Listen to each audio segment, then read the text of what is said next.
Donc l'une des questions qui a touché particulièrement le Sénégal et qui a été posée tout à l'heure, parce que le Sénégal a eu à connaître récemment, disons, l'affluence de personnes qui étaient victimes de traite, en ce sens qu'ils ont quitté leur pays d'origine et qu'ils ont été conduits au Sénégal à des fins de mendicité.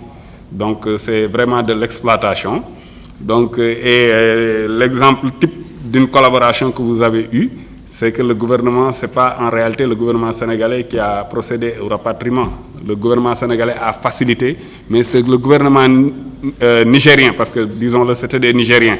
Donc, le gouvernement nigérien lui-même qui a pris en charge donc, le retour de ces personnes qui, en fait, sont entrées au Sénégal.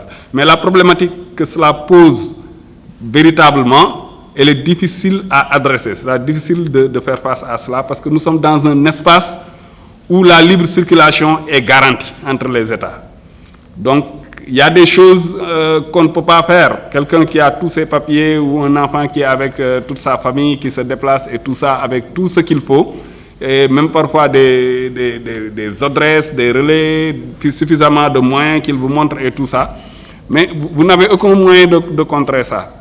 Vous ne pouvez agir qu'en aval.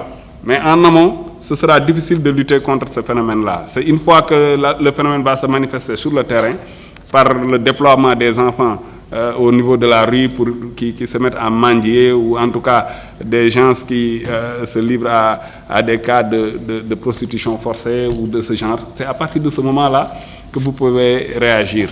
Mais véritablement, avec la convention de la CEDEAO, parce que c'est une convention qui est là et le Sénégal est signataire et est tenu de respecter quand même les termes de cette convention au même titre que les autres pays.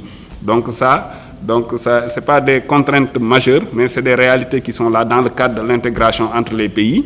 Il y a toujours des conséquences, disons, négatives qui peuvent accompagner ces genres de situations. Et le Sénégal en a été victime. Je pense que nous sommes tous là. Bon, il y a des Sénégalais partout aussi en Afrique de l'Ouest, de la même manière qu'il y a plusieurs nationalités qui sont ici. Et si vous allez par exemple dans certaines zones aurifères ou quelque chose comme ça, vous vous rencontrez qu'il y a des cas de traite. Mais la poursuite ne peut se faire que sur le terrain, c'est-à-dire en cas de constat réel de l'infraction. Mais en amont, vous êtes très limité pour agir en raison de la convention de la CEDEAO qui a institué quand même la libre circulation entre les personnes et les biens.